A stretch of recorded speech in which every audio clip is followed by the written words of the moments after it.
এই গরমে পান্তা ভাত কিংবা গরম ভাতে ঠান্ডা পানি ঢেলে খাওয়ার মজাটাই আলাদা। আর তার সাথে যদি থাকে এতগুলো আইটেম, তাহলে তো আর কোনো কথাই নেই।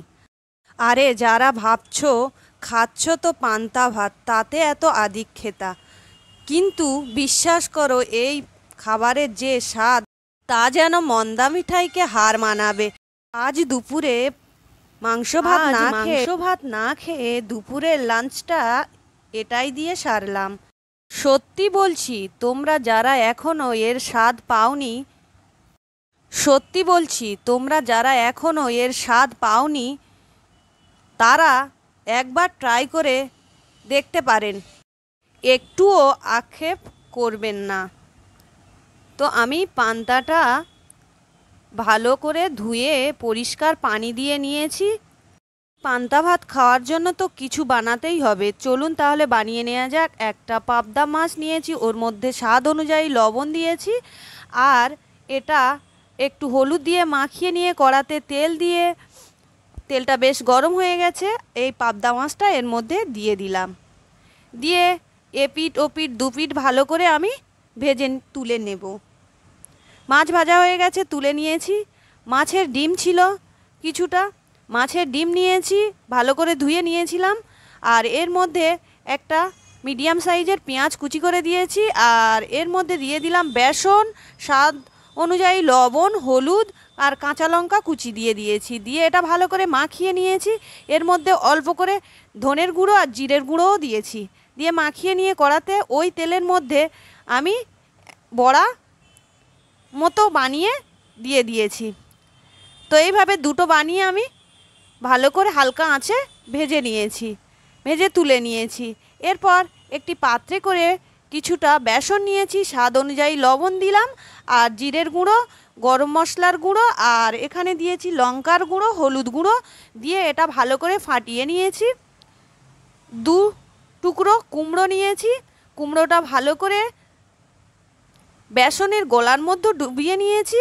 ডুবিয়ে এখন এগুলো তুলে নিয়ে তেলের মধ্যে দিয়ে আমি ভেজে নেব। তো এইভাবে ভালোভাবে মাখিয়ে নিয়েছি বেসনের গোলার মধ্যে দিয়ে। তো তারপরে ওই তেলের মধ্যে দুটো এখন দিয়ে দিলাম। এরপর হালকা আছে এ দুটো ভেজে নেব, ভেজে এখন তুলে নিচ্ছি। এরপরে একটি পাত্রে নিয়ে মিডিয়াম সাইজের একটি পেঁয়াজ কুচি করে নিয়েছি, ওর মধ্যে স্বাদ অনুযায়ী লবণ দিলাম, আর অল্প পরিমাণ হলুদ দিলাম, আর লঙ্কার গুঁড়ো অল্প পরিমাণ দিলাম। দিয়ে এটা হাত দিয়ে ভালো করে মাখিয়ে নিয়েছি। এর মধ্যে একটা ডিম ভেঙে দিয়ে দিলাম। এটা এবার চামচ দিয়ে ভালো করে ফাটিয়ে নেব। নিয়ে ওই কড়ার মধ্যে যে তেল আছে ওর মধ্যে দিয়ে দিলাম। দিয়ে ভালো করে হালকা আঁচে একটা ডিম ভেজে নিলাম। ডিমটা আমার ভাজা হয়ে গেছে। এরপরে আমি এই ডিমটা একটি পাত্রের মধ্যে তুলে নেব। তুলে নিয়ে এরপরে এই তেলের মধ্যে আমি কিছুটা শুকনো লঙ্কা ভেজে নেব। শুকনো লঙ্কাগুলো তেলের মধ্যে দিয়ে ভেজে নিলাম। পান্তা ভাতের সঙ্গে শুকনো লঙ্কা বা কাঁচা লঙ্কা খুব ভালো লাগে।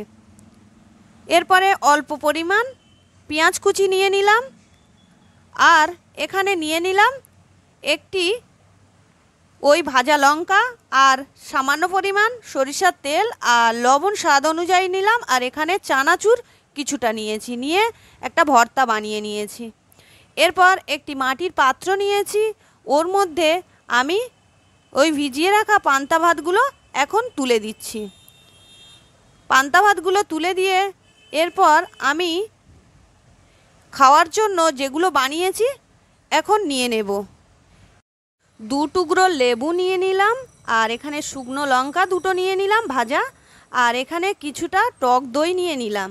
এখানে নিয়ে নিচ্ছি কুমড়ো দিয়ে, যেটা আমি বানিয়েছিলাম বেসন দিয়ে, ওটা নিয়ে নিলাম।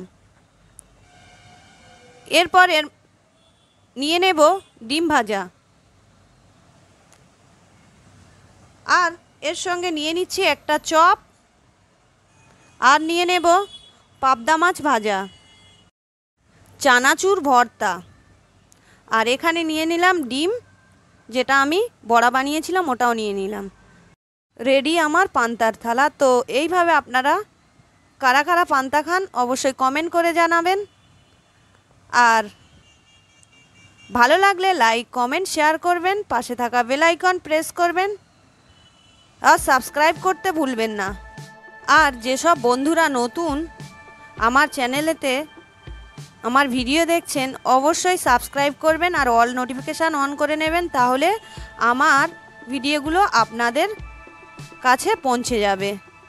তো আজকের এই পর্যন্ত, আবারও পরের ভিডিও নিয়ে হাজির হয়ে যাব এইরকম সুন্দর সুন্দর recipe. Thanks for watching my video. সুস্থ থাকুন, ভালো থাকুন, আল্লাহ হাফেজ।